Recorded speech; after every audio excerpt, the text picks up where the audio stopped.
They gave me Apache twin sisters as slaves, but I freed them instead of owning them. The sun was low when the man rode back toward his ranch. Dust followed his horse like a long shadow, hanging in the air and settling slowly on the dry ground. It had been a hard day, filled with long talks and harder silence. He had gone to meet powerful men who controlled trade, land, and rules in this harsh frontier. They called it order. He often felt it was something else. He was known as a fair man, but fairness was a dangerous habit in those days. When he reached the meeting place earlier that afternoon, the men welcomed him with smiles that did not reach their eyes. They spoke of cooperation, of peace, of rewards for loyalty. He listened more than he spoke. That was his way. Words could trap a man faster than rope. As the meeting ended, one of the leaders clapped his hands. 2 guards stepped forward, and behind them came 2 young women. They walked slowly, heads lowered, hands held close to their sides. They looked alike in a way that could not be mistaken. Twins. The man felt his chest tighten. "These are for you," the leader said casually, as if offering cattle or supplies. "A gift for your help." The man did not answer at first. He studied the twins. Their clothes were worn and too thin for the coming cold. Dust clung to their hair. Their faces showed fear, but also something else, control. They were afraid, but they were not broken. "They are Apache," the leader added almost proudly. "Captured during a recent conflict. You've earned them." The words felt heavy in the air. The man's jaw tightened. He had seen many wrong things in his life, during war, during hunger, during loss, but this sat differently. This was not chaos. This was planned, accepted. "I didn't ask for this," he said finally. The leader laughed. "No one does, but you don't refuse a gift like this. It would be seen as disrespect." The man looked around. Every face watched him closely. A wrong answer could cost him more than comfort. It could cost him land, safety, even life. He nodded once, slowly. The decision tasted bitter. The twins were brought to his ranch before nightfall. No one spoke on the ride. The sound of hooves and wind filled the silence. The man rode ahead, shoulders stiff, thoughts racing. When they arrived, the ranch hands paused in their work. Some looked curious, some looked uncomfortable, others looked away. "Get them food," the man said firmly. "Warm food." One of the hands hesitated. "Sir, we were told." "I don't care what you were told," the man replied. His voice was calm but sharp enough to cut. "Do it." The twins were led to a small guest room near the main house. It was not large, but it was clean and warm. A fire burned softly in the hearth. When food was placed on the table, the twins did not move. They stood near the wall, eyes flicking to the door, then to the man. "You can eat," he said gently. "No one will take it from you." They did not understand all his words, but they understood the tone. Slowly, carefully, one twin stepped forward. She reached for the bread, broke it in half, and handed a piece to her sister before taking any for herself. The man noticed that. He left them alone after that. Outside, the sky darkened. Stars appeared, sharp and cold. The ranch grew quiet, but his mind did not. He sat at the small desk in his room, staring at nothing. Memories rose without permission. His younger years, the war, orders he had followed that later kept him awake at night, faces he could not forget. He had told himself he was done with that life. He had built this ranch to escape it, to live honestly, to treat people fairly. And now this. Late that night, he walked back to the guest room. He did not knock loudly, just enough to be heard. The door opened slightly. One twin stood there, tense but calm. The other remained behind her. "I won't hurt you," he said quietly. "I promise."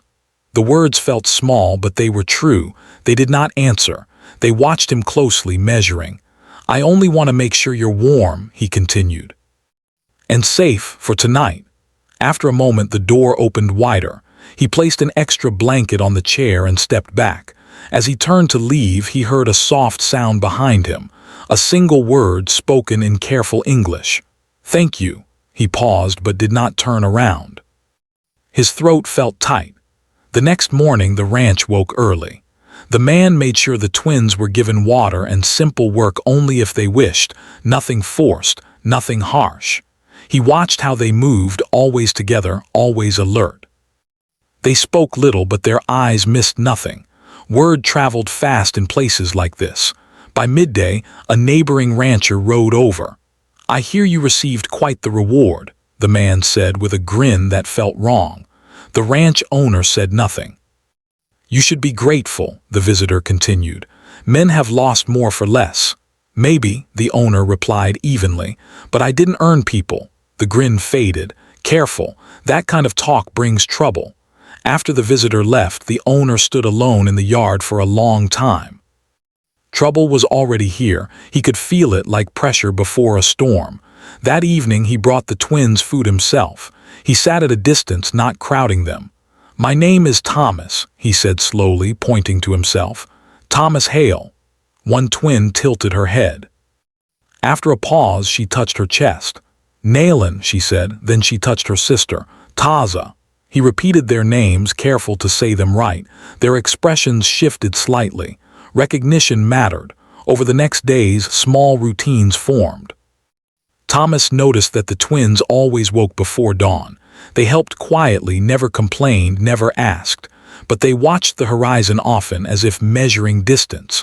One night, a storm rolled in. Thunder shook the house. Rain beat hard against the roof. The twins sat close together, whispering softly in their language. Thomas stood nearby, unsure if he should speak. Finally, he said, "You won't be here forever." They looked up sharply. "I don't believe people should be owned," he continued, choosing each word carefully. "I'm trying to figure out how to make this right." Hope was dangerous. He saw it flicker in their eyes, then retreat. They had learned not to trust promises. Outside, thunder rolled again. Far away, forces were already moving. Men who would not accept refusal. Men who believed control was their right. Thomas knew this was only the beginning. And for the first time in years, he felt afraid, not for himself, but for the choice he knew he was about to make. The night stretched on, heavy with silence and possibility. Morning came slowly, as if the land itself was tired. The rain from the night before had left the ground dark and soft. The air smelled clean, but tension still hung around the ranch like a thin fog. Thomas woke before sunrise. He lay still for a moment, listening. No shouting. No horses. No sudden noise. That was good. Still, he felt uneasy. Decisions made in silence often carried the loudest consequences. When he stepped outside, he saw the twins already awake. They were near the water pump, filling a small bucket. They worked together without speaking, moving like they had done this many times before. Thomas watched from a distance. He did not want to frighten them or seem like he was watching too closely. He noticed something else. They were careful not to waste a single drop of water. That morning he asked one of the ranch hands, an older man named Samuel, to bring extra supplies from town. Blankets, simple clothes, shoes that would fit the twins better. Samuel hesitated. "People are talking," he said quietly. "They say you're acting strange." Thomas met his eyes. "I know. They won't like it." "They don't have to," Thomas replied. Samuel nodded slowly. He had worked for Thomas a long time. He trusted him, even if he didn't fully understand this choice. As the days passed, Thomas made small changes. He made sure the twins were never locked in. He told the ranch hands clearly that no one was to raise a hand or voice against them. Some listened. Some didn't like it, but they obeyed. Nailin and Taza remained cautious. They accepted food, water, and warm clothing, but they did not relax. At night, they slept lightly, ready to wake at the smallest sound. Thomas could see it in their eyes during the day, always alert, always measuring. One afternoon, Thomas brought them apples. He set the basket down and stepped back. "For you," he said simply. Taza picked one up and examined it closely, turning it in her hand. She took a careful bite, then smiled before she could stop herself. It was quick, but Thomas saw it. It felt like a small victory. A fragile one. Later that day, Thomas rode into town. He needed information, not supplies. In places like this, knowledge traveled faster than truth. At the general store, voices lowered when he entered. Conversations paused. A few men nodded stiffly. Others looked away. "You heard," the store owner said after a moment. It wasn't a question. "I have," Thomas replied. "You planning to keep them?" Thomas leaned against the counter. "I'm planning to do what's right," the store owner sighed. "Right isn't always safe." Thomas gave a faint smile. "Neither is wrong." On the ride back, Thomas's thoughts raced. He knew the system he was challenging. He had once been part of it. Turning away now would not be forgiven easily. When he returned, he found the twins sitting under a tree, sorting beans into small piles. Samuel was nearby, pretending not to watch them but keeping an eye out. Thomas joined them, sitting on the ground at a respectful distance. "I want to understand," he said slowly, "if you're willing." Nayland looked at Taza. They shared a silent conversation. Then Nayland spoke, her English broken but clear enough. "Our home gone," she said. "Family gone." Thomas nodded. He did not ask how. Some details did not need words. "We walked many days," Taza added quietly. "They told us we belonged to someone else now." The words landed hard. Thomas felt a familiar weight in his chest. Guilt, anger, shame for a world that allowed this. "You don't belong to anyone," he said firmly. "Not here." They watched him closely. Trust was not built by words alone. They knew that better than anyone. That night Thomas sat alone again, staring into the fire. He thought about routes, distances, and timing. He thought about people who might help, and people who would surely try to stop him. Freedom was not as simple as opening a gate. The next morning a rider arrived unannounced. He wore a clean coat and carried himself like someone used to being obeyed. "I'm here on behalf of certain interests," the man said smoothly. "We've received reports." Thomas crossed his arms. "About what?" "Your handling of a gift." Thomas's jaw tightened. "People aren't gifts." The man smiled thinly. "Careful." They walked the ranch together. The rider's eyes missed nothing. When he saw the twins working near the barn, his gaze lingered too long. "They seem healthy," he said. "You've done well, but arrangements may change." "No," Thomas replied. The man stopped walking. "That wasn't a request." Thomas met his stare. "Then consider this a refusal." Silence stretched between them. "You'll regret this," the man said finally. "Maybe," Thomas answered. "But not for the reason you think." That night Thomas spoke to the twins again. He kept his voice low. "There are people who won't leave this alone," he said. "I won't lie to you." Nayland's hands tightened around her cup. "We know," she said. "I'm trying to find a way to get you somewhere safe," he continued, "but it will take time." Taza looked at him steadily. "We will wait," she said, "but we will also be ready." Thomas respected that answer. Over the next week, tension grew. Riders passed the ranch more often. Strange faces appeared at the edge of the land. No one crossed the line, but the message was clear. Thomas began setting supplies aside quietly. Food that would travel well. Water skins. A map he kept hidden under the floorboard. He contacted an old friend who knew the land far beyond the ranch, someone who understood borders that were never written down. Each night, Thomas slept less. Each morning, he woke with more certainty. Nayland and Taza noticed the change. One evening, as the sun dipped low, Nayland spoke. "You are afraid," she said gently. "Yes," Thomas admitted, "but not of doing this, only of failing." Taza nodded. "Fear means you care." The words stayed with him.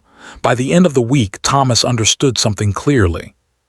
He could no longer pretend this was temporary. He could no longer stand in the middle. Soon, he would have to act. And once he did, there would be no turning back. The air around the ranch felt tight, as if it were holding its breath. Thomas sensed it the moment he stepped outside each morning. Birds were quieter. Even the horses seemed restless. Something was coming, and everyone felt it. He no longer pretended things would return to normal. Normal had already been left behind. Thomas kept his routine steady on the surface. He worked the land, he checked fences, He spoke calmly to his ranch hands, but beneath that calm his mind was always moving, counting time, measuring risk, watching roads. Nayland and Taza noticed everything. They stayed close to each other as always, but they also stayed close to Thomas now. Not physically, but in awareness. They watched how his shoulders tightened when riders passed too slowly, how his eyes followed dust clouds in the distance.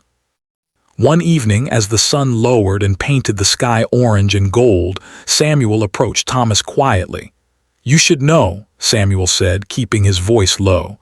"Two men were asking questions in town, about you, about the girls." Thomas nodded. "Thank you for telling me." "They're not hiding it anymore," Samuel added. "This is getting serious." "I know," Thomas said. "You don't have to stay." Samuel looked at him sharply. "I'm staying." Thomas placed a hand on his shoulder.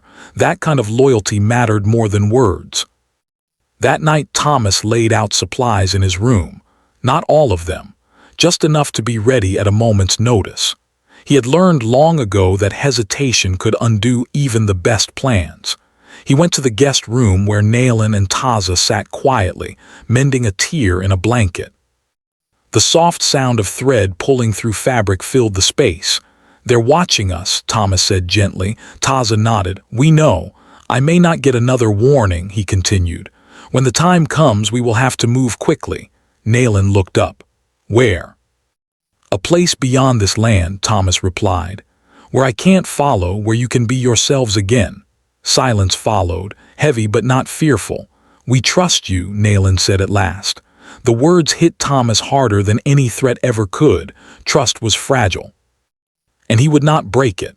The next day, the first real confrontation came. A group of riders arrived just after noon. 4 men, well-dressed, calm in the way only confident men could be.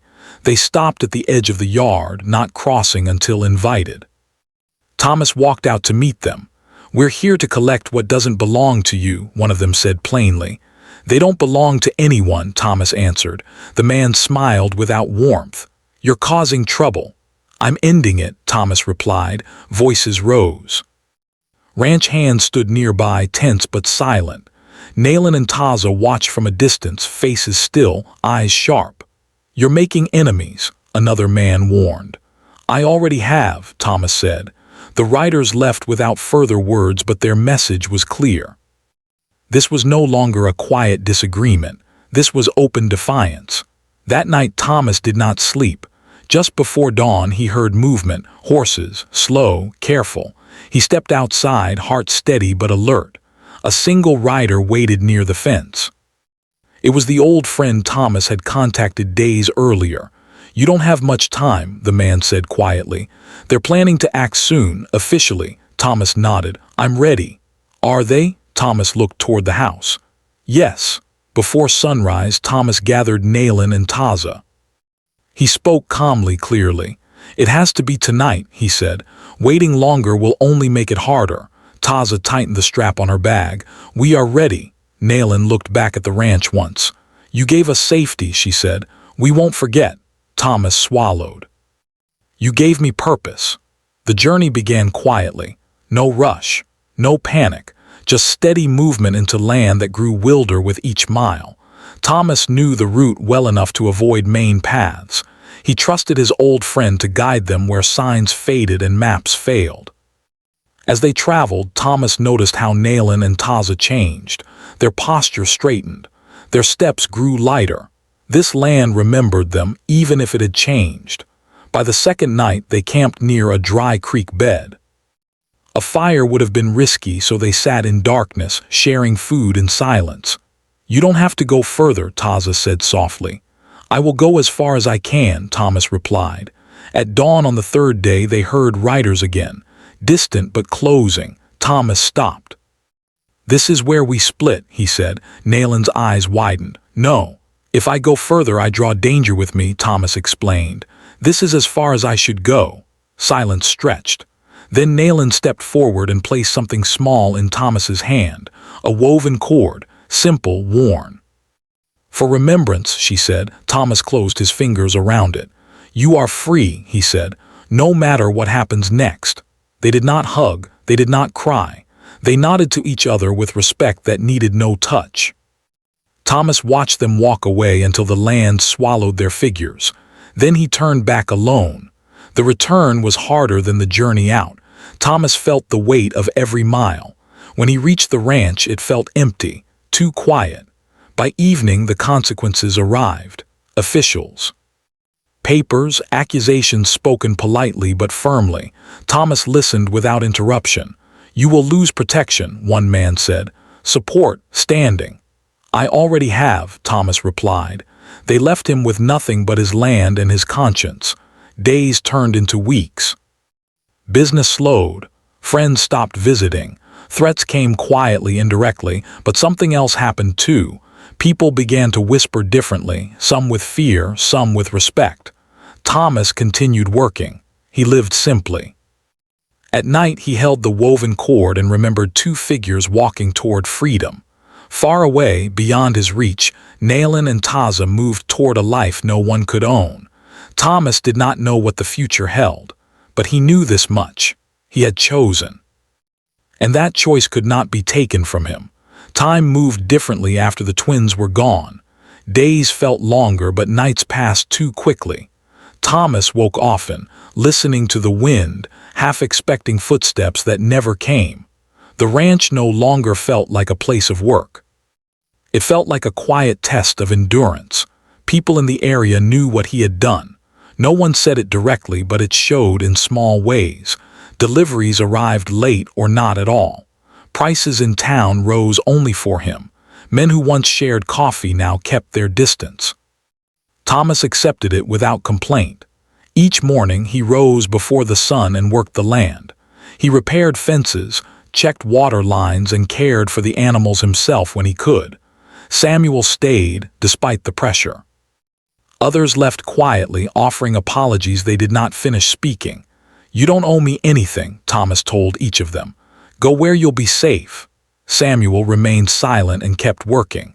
One afternoon, Thomas found a notice nailed to a post near the road. Official words. Clean writing. It informed him that certain protections were withdrawn. He read it once, then pulled it free and folded it carefully. He did not tear it up. He did not throw it away. He simply placed it in his pocket and returned to his work. That night, a storm rolled in again. Rain struck the roof hard, and thunder echoed across the open land. Thomas sat by the fire, holding the woven cord Nayland had given him. He ran his fingers over it slowly, thinking of the moment he had watched the sisters walk away. He wondered if they were safe. He hoped they had found familiar ground. He told himself that freedom was worth uncertainty. Near midnight there was a knock. Thomas froze. The knock came again, firm but not aggressive.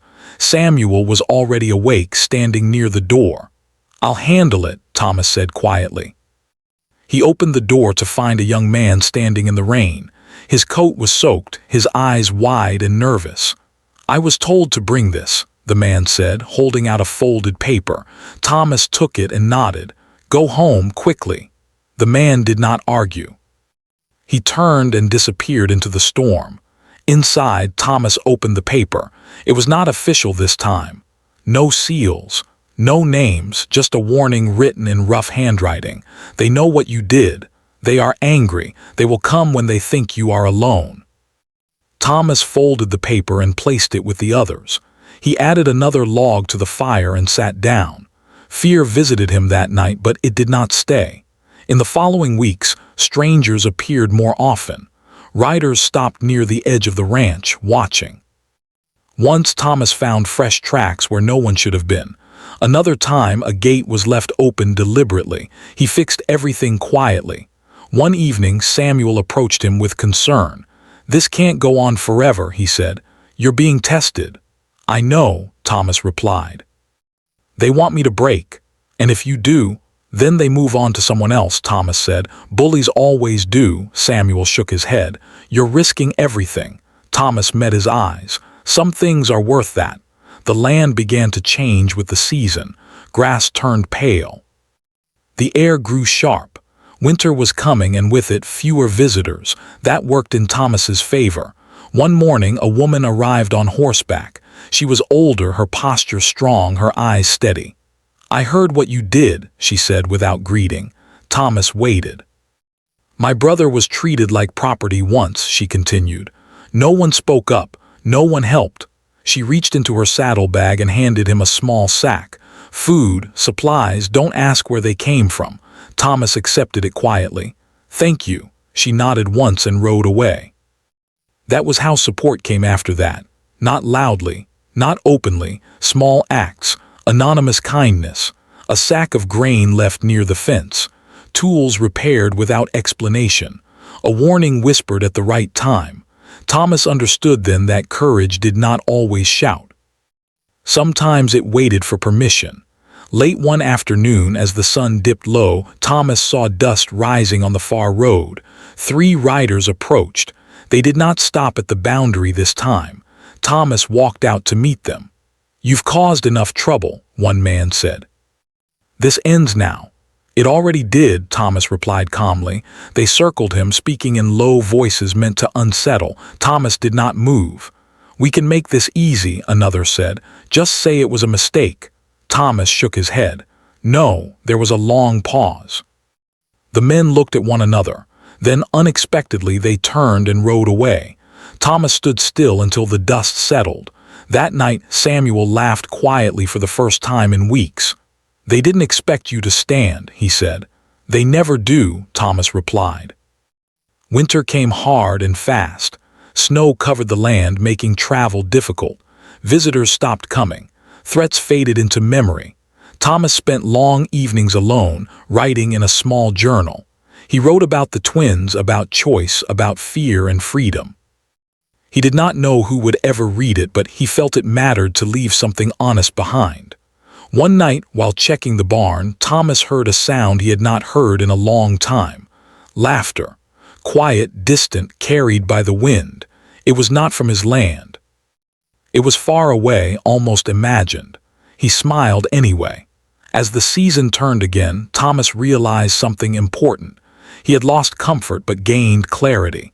He had lost approval but earned peace. And far beyond the ranch, 2 sisters were living lives no one controlled. That knowledge warmed him more than any fire ever could. Spring returned slowly, like a careful promise. Snow melted into thin streams that crossed the land, and green pushed its way through the hard soil. Thomas watched the change from his porch, hands resting on his knees, breathing in the fresh air. He felt older than before, not in years but in understanding. The ranch still stood, smaller in influence, quieter in name, but steady. That mattered.